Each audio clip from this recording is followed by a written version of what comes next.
todo el mundo, bienvenido a mi canal. Yo me llamo Sade. Soy una abogada afro-latina licenciada practicando las leyes criminales, pero como todos ustedes, a mí me fascina cuando estamos hablando de casos de crímenes reales. En este video vamos a hablar de la sentencia de Maxwell Anderson. Si quieren más video en español, nada más dime allá abajo. Hi everyone and welcome back to my channel. My name is Desiree. I'm a licensed and practicing Afro-Latina criminal attorney who, much like the rest of you, has a severe fascination with true crime cases.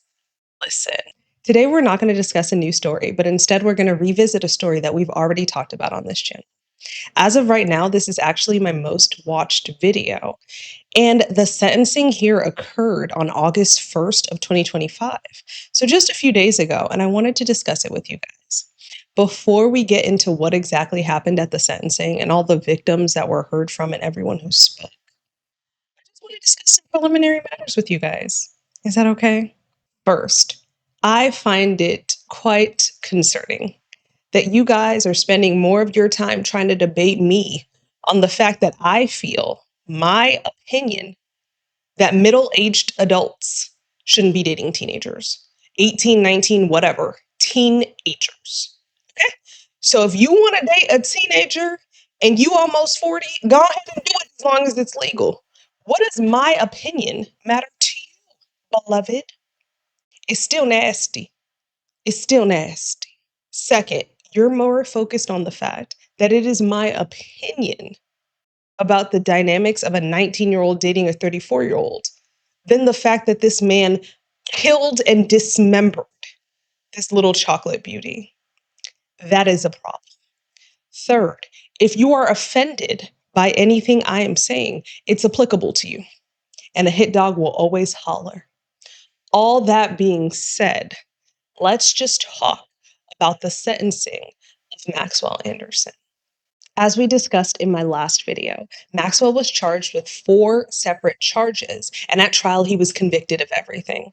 Just so you guys can be refreshed on what those charges were, he was charged with first-degree intentional homicide, mutilating a corpse, hiding a corpse, and arson with the intent to destroy property. So those are the 4 charges that he was convicted of. As far as the first-degree intentional homicide, the sentence is essentially life. And I say essentially because in Milwaukee, there are a few caveats. So basically, this is how I understand it. Maxwell Anderson was already convicted of the first-degree intentional homicide of Sade Robinson. With that conviction carries a mandatory sentence of life. What they're arguing about now is whether or not he should be eligible for parole after 20 years. But I want you to hear it from the lips and the mouth and the throat, tongue, whatever, of the prosecutor who presided over this case.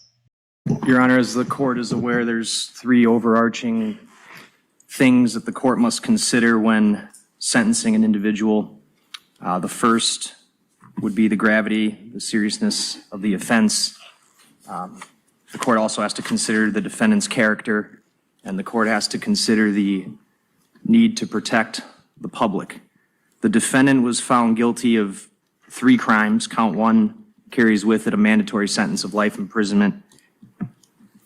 The only consideration as it comes to count 1 is whether or not the court makes Mr. Anderson eligible for extended supervision at some point after serving 20 years of initial confinement. As I've mentioned to you guys in other videos, it is customary for sentencing in cases like this to be set over to give the victims and their family members an opportunity to be heard should they choose to.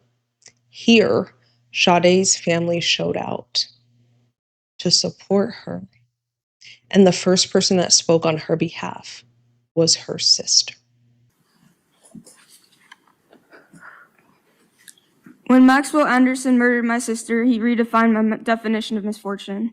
No amount of financial hardships, disputes, or everyday struggles were even in the same realm as the effect of the loss he created. He made it, And try to go slow, okay? He made it to where my grandfather, who had just gotten diagnosed with cancer, lost his will to live his already health-threatening life. He was mentally sick and constantly bedridden. He could not even garden, which is a core part of his life that I have seen him do every year that I have been alive. He made me witness my hypersensitive grandmother on the verge of heart attack several times. Breaking down,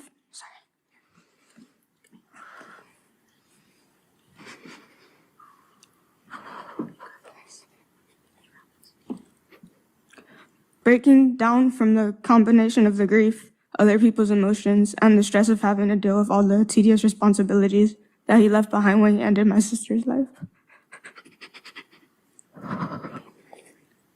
He stole my father's ability to see the work he put in to raise Sade for 18 years pay off by having more than a year of seeing her be a happy, successful adult who still loved and appreciated him. He stole her father's ability to repair his relationship with her and be as close as they once were. He stole my mother's chance to ever finally become the mother that Sade always deserved. But most importantly, he stole Sade's chance to be an adult, to choose who she would and would not let into her life, to prioritize herself for the first time and do what makes her happy. As a result of his actions, I have had to grow up way faster than a 16-year-old should have to. I had to communicate with law enforcement, take care of my family, physically pick my mother up off of the ground, on top of trying to deal with my own loss, because he left them all too weak and broken to do anything. I had to quit my job because Sade got me that job, and the whole time I was there, I worked with her. I saw the effect she had on people, the way everyone lit up from her presence, the way she made everyone, from customers to coworkers feel special, which meant that I had to watch all of that go away. I had to watch and hear time and time again all of the people, many of whom I've never heard of, who were deeply pained by the loss of Sade because of what she meant to them, because of the way that she changed people's lives and generated happiness and erased people's bad days with her smile or her laugh or her hugs or her compliments or her taking things off of other people's plates regardless of how full her own was. I could not continue to be surrounded by people who hurt the same way I did, because of the huge impact she had on them regardless of the extent of their interactions. I could not be in places where I could easily be walked over because I no longer had her to advocate for me, as she always did when I had not yet found my own voice. I couldn't go back to a job where I could no longer be getting to spend time with her, whether it was through car rides, shifts together, or sleeping over at her apartment because she always wanted to take care of me. He made it to where I couldn't go to school without people giving me looks of pity or no longer knowing how to interact with me because neither them or I knew what to say, for there was nothing you could say for what he did. Adrianna was brave when addressing the court. She stated that Maxwell redefined her definition of misfortune. She stated that their grandfather, who was already diagnosed with cancer, lost his will to live after Maxwell took Sade from them. She also stated that she couldn't even fathom returning to work anymore because Sade is the one who got her that position, and it would just be too hard for her. She was strong in a situation that I hope none of us find ourselves in. She handled herself well with poise. I can't even imagine the pain that she's dealing with. The next person that spoke on Sade's behalf was her mother, Sheena Scarbrough. I am the mother of Sade. I've raised my daughters. We are light worker people. We are very angelic individuals. For us to even be here, I'm going to have to ask. I wanted to go before my daughter because I need her to be protected by this heavy demonic energy that is residual in this courtroom, this devil and his entire demonic family in this courtroom. It's very heavy to where I can't even talk. But Your Honor, I am asking that everyone in this courtroom be protected through the white light by this devil that sits beside. My daughter referred to you as a man. You will never be a fucking man.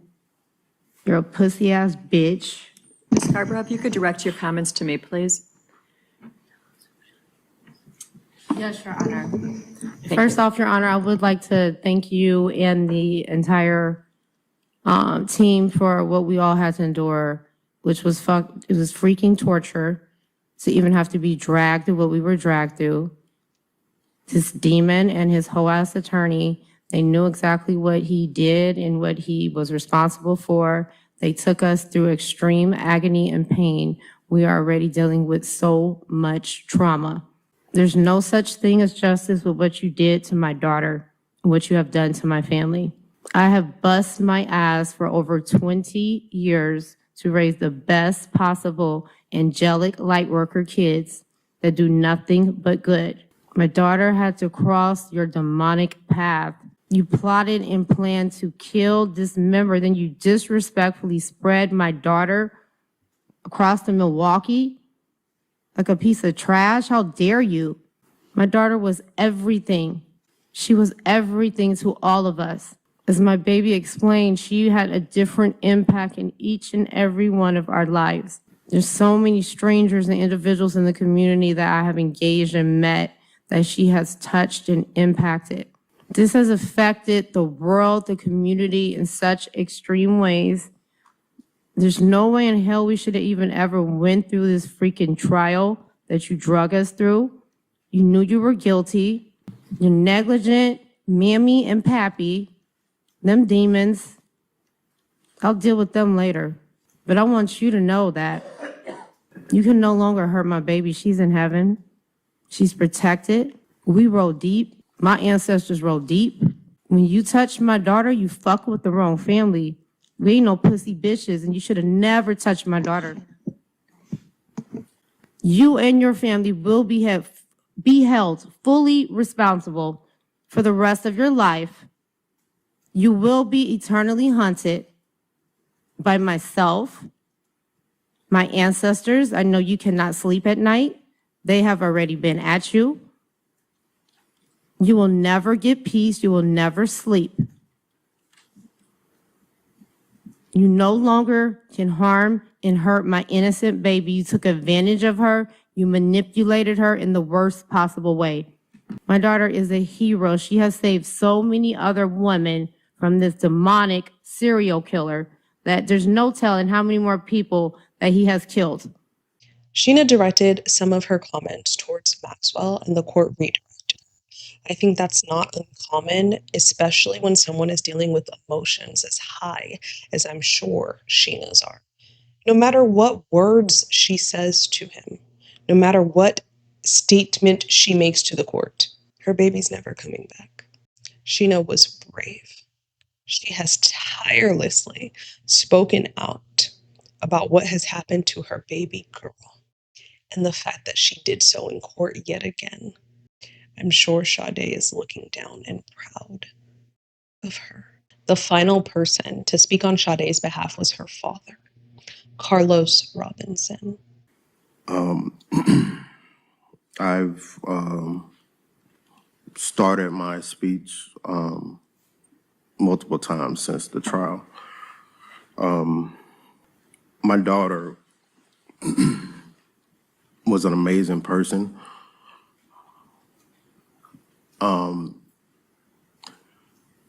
She lit up every room she walked into. She changed my life from her birth, literally changed my life. She gave me a reason to think more of than make me realize life is bigger than myself. We had an unbreakable bond, me and her. Talking to her was like talking to myself a lot of times. I used to tell her she was the innocent part of me.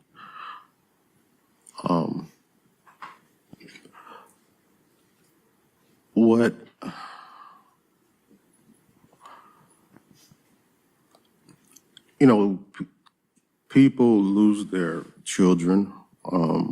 That's sometimes a part of life. I understand that. But to lose your child in this manner is unthinkable. No, I've tried therapy and all kind of treatments, and nobody can help me get through this process because everybody says nobody has ever been through this. What he has done is inconceivable. And to know that there's a chance I might not even have her completely to be able to put her at peace brings me night terrors and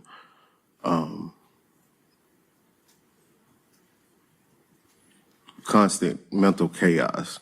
Carlos stated that he couldn't even imagine losing his daughter in a worse way, that Maxwell's actions were inconceivable, unthinkable, and although he's tried therapy, nothing will rid him of the pain that he's in.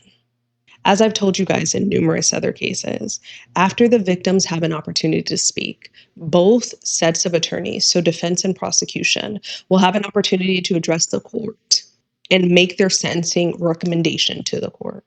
After Sade's family members spoke on her behalf, the prosecution in this case made their sentencing request of the court. The state's request and recommendation of the court today is to impose life imprisonment and not make the defendant eligible for extended supervision as it goes to count 1.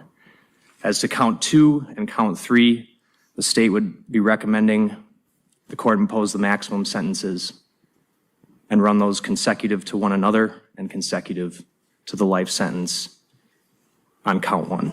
As you can tell from what you've read in the letters and heard today, Sade was a completely innocent victim. She died alone in an unfamiliar place. Her last moments had to have been terrifying.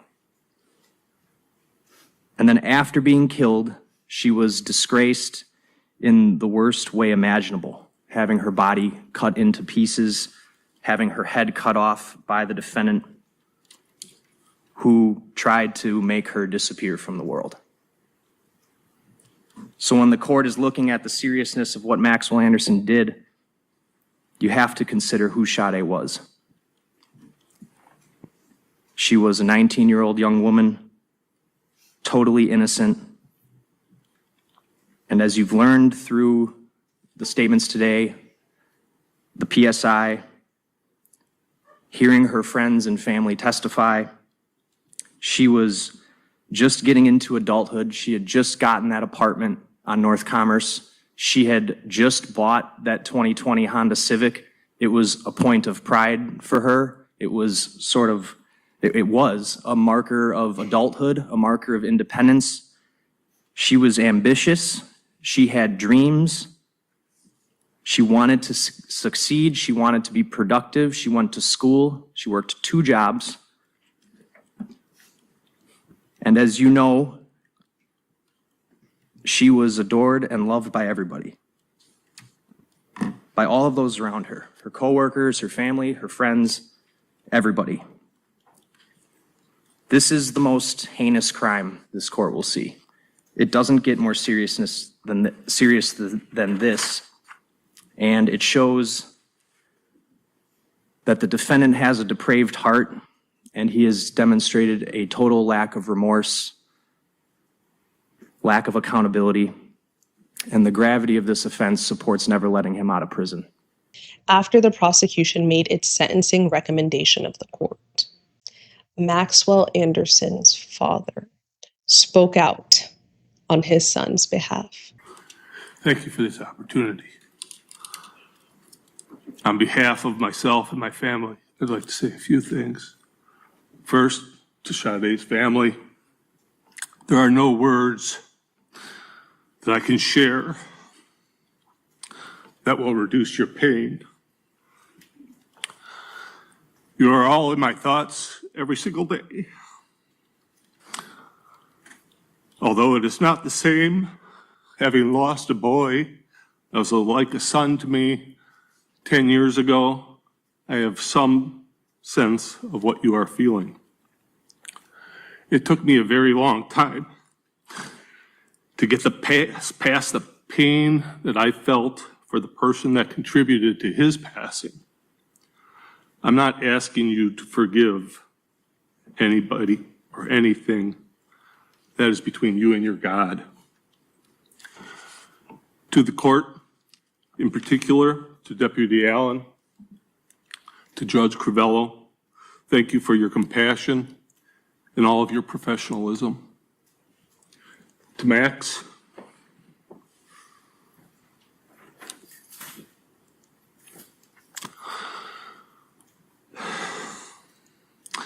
we want you to know that we love you and support your plan for self-improvement. In this, we hope for a path for you to become a positive influence for society, both while you are incarcerated and hopefully after. Thank you. Now, I might get a lot of pushback for the statement that I'm about to make next, but I have said it religiously and in all of my videos, and I stand on this. I think that society has this idea that because a family member commits an unthinkable crime, you're just supposed to disassociate with them for life. And I don't think that's fair. I don't think that's based on natural human emotion. I am sure Maxwell's father didn't raise him to be a killer. I'm sure he's just as astonished as Sade's family members that his son is sitting in that seat. The love you will have for your child is not just going to go away. That's just not how life works. I found Maxwell's father's statement to be classy. He started with an apology to the family, but understanding that he will never know their pain and understanding that they might not accept it. He kept his statement also relatively brief, and ending it by showing his support for his son, I thought was kind of kind. This was just a good statement overall. After Maxwell's father's statement, defense, Mr. Cotton, if you'll remember him with all of his shiny suits, made his recommendation to the court. Thank you, Judge. As you noted at the beginning, we filed much of our remarks in writing so that the court would have a clear picture of what we were asking for in this case. I know that there's no way to put a number sometimes on the loss of life. It's a very hard task that the court has whenever being in homicide court, you're confronted with homicide cases on a fairly regular basis. And by putting a number of 25 years of parole eligibility, we do not make any claim that we know the magic number. What I would observe is, in terms of that recommendation, is this. When you set, first of all, the sentence in this case is a mandatory life sentence. The jury convicted him. That's required. One way or the other, whether he's granted the opportunity to be, and I use the word parole, obviously we understand that it means extended supervision. It's often used interchangeably, but we're referring to some future hope that Mr. Anderson would have the opportunity to be released from custody. And the point of that is that he will be supervised by the Department of Corrections for the rest of his life, no question about it. And he has been in custody now, obviously for over a year, in solitary confinement, which is about as horrible of a condition as a person could ever be confined in.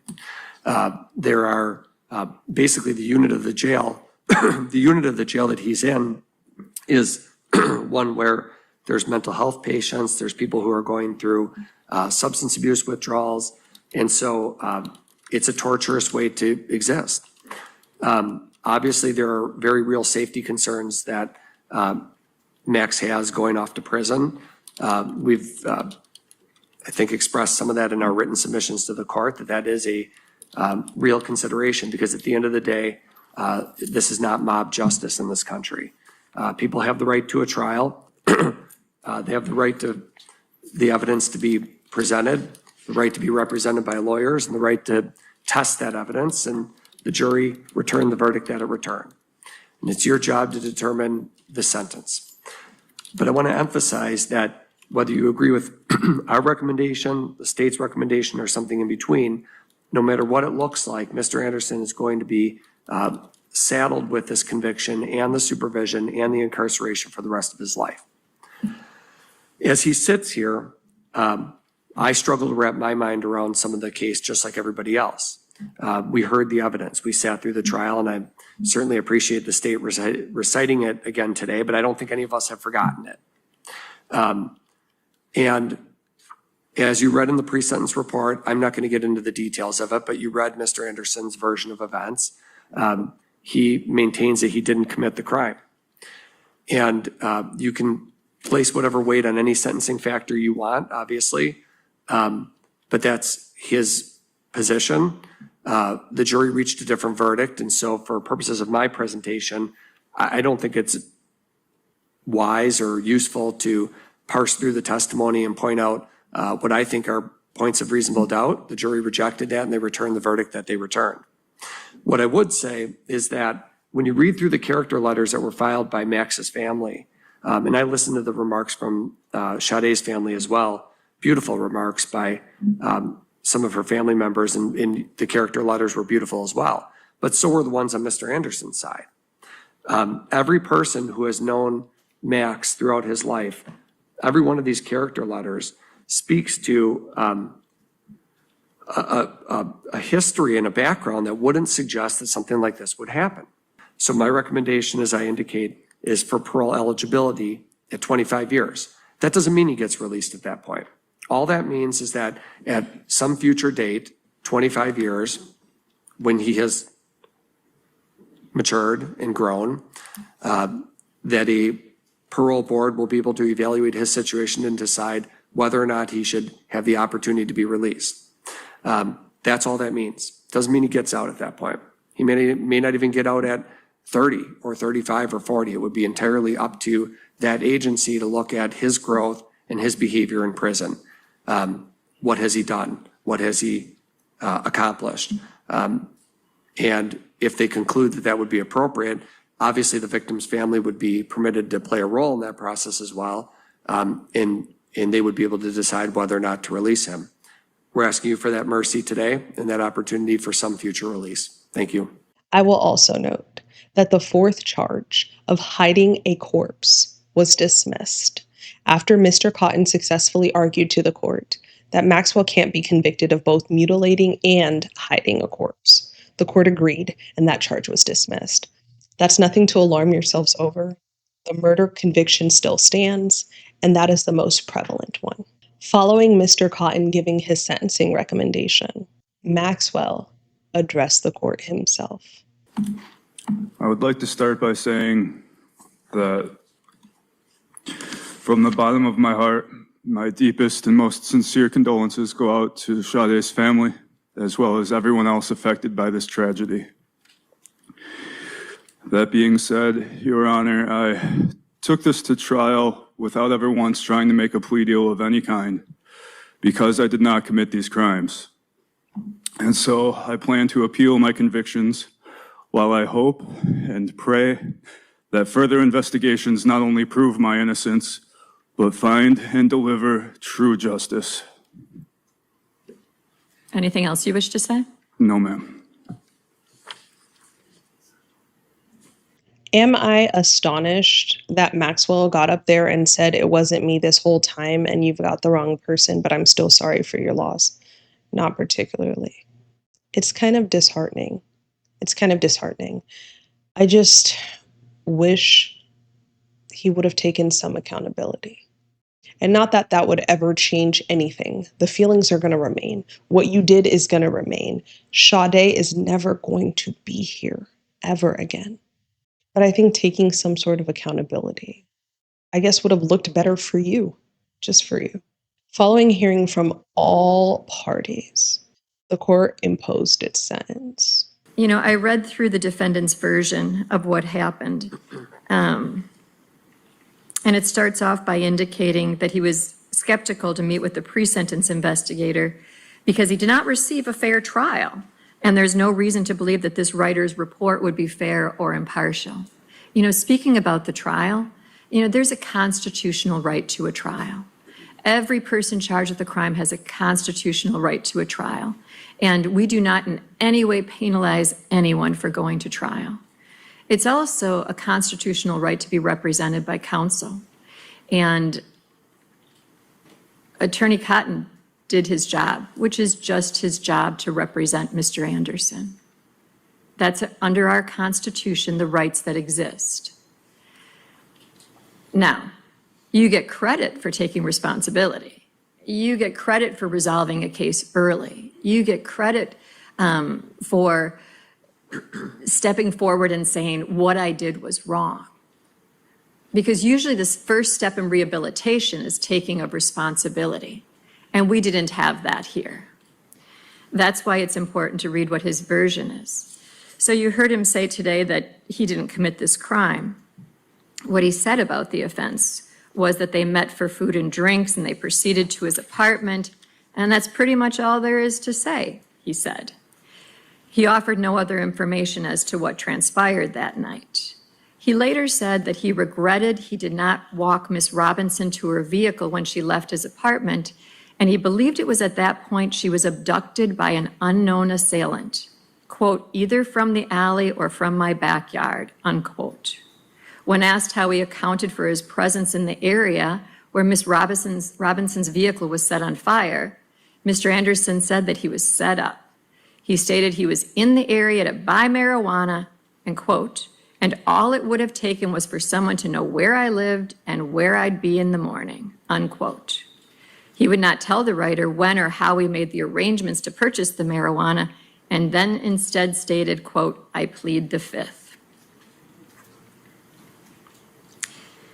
He then went on to point to things that he claimed were egregious errors at the trial. He claimed that there was a video that showed the photos on the phone and that the state only played stills of the video. That wasn't the evidence at trial. Am I correct? Yes. He claims that the still photo that showed his hand grasping Miss Robinson's breast was part of a video, and it was only a still that was shown. Incorrect, correct? You're correct. Okay. He indicated that at trial it was flaunted, the difference in age. And when I read that, I was somewhat shocked because I didn't really find that that was pointed out at all during trial. I mean, it was mentioned how old she was, but other than that, I didn't think that that was in any way an issue, and it barely even made it into my notes. So my point is, I thought it was interesting how his view of reality seems different from what I find truly transpired. And I found it at numerous points during the pre-sentence investigation. You know, looking through this pre-sentence investigation, his viewpoints were very inconsistent with the reality. As to his personality, character, and social traits, it appears that he has had employment. That's a positive. It looks like he jumps between bartending jobs at numerous facilities. But who is a person who would do this crime? You know, what's the character underlying that? How can someone get to a point of inflicting such damage on a person, not only killing the person, but then dismembering? And then after that, discarding the body throughout the community. It's unconscionable, is where it comes down to. I have to look at whether you're remorseful, and I don't think you're remorseful in any way. I don't think that you have gotten to the point of taking any form of responsibility for what transpired. When you think about, is there ever something redeemable in a person, you'd like to say at some point there is. And I can tell you that at the points in life where I've come to the conclusion that there isn't anything redeemable, you know, you do think about, I think it takes away a little piece of my soul. How come I couldn't find anything good? How come I can't find anything that I can say at some point you'll be a better person? So ultimately at sentencing, considering the seriousness of the offense, your character, and the needs of society. This is clearly not a probation case. Probation would unduly depreciate the seriousness of the offense and isn't even allowable under our law. You are sentenced to a term of life imprisonment, and that is what the penalty is for a jury of your peers ultimately coming back and convicting you on first-degree intentional. Relative to this matter, I have considered the seriousness of the offense. I have weighed your character, and as I've indicated, I find it wanting. I've also reflected on the needs of society, and are you a good risk? And sadly, you're not. Count 3, arson of property other than building. That's a Class I felony. On that offense, you are looking at a fine of up to $10,000 or imprisonment for not more than 3 years and 6 months or both. Relative to that matter, the maximum is 18 months of initial confinement and 2 years of extended supervision. I am imposing 18 months of initial confinement and 2 years of extended supervision. As to count 2, which is a charge of mutilating a corpse, that's a Class F felony. That means upon conviction, you could be fined not more than $25,000 and imprisoned not more than 12 years and 6 months or both. Relative to that, the maximum is 7.5 years of initial confinement and 5 years of extended supervision. I am imposing 7.5 years of initial confinement and 5 years of supervision. Relative to count 1, that is a Class A felony, the charge of first-degree intentional homicide. Relative to that, you shall be sentenced to imprisonment for life. And relative to this matter, weighing all of the factors that I must, looking at the Galleon factors, considering your character, the severity of the offense, and the impact on the community, where you stole a truly shining light, is what it sounds like. I am ordering that you will not be eligible for extended supervision. Counts 2 and 3 are consecutive to count 1. As you just heard, the court sentenced Maxwell Anderson to life in prison without the possibility of parole, 7.5 years on the dismemberment charge, and 1.5 years on the arson. I wanted to talk about this case with you because I'm deeply invested. I'm deeply invested in every case I talk to you guys about, so let's just make that clear. I want to start discussing more sentencings with you guys and more just regular hearings with you guys after we discuss a story, and if that story hasn't come to a conclusion, I want to do another video so we can talk about sentencings, motions, and whatever else happens in the case after the last video. I hope you guys enjoyed this video. Let me know your thoughts down below if you want more videos like this. As always, thank you guys so much for watching. Please be sure to like, comment, share, and subscribe. Until next time, y'all take care.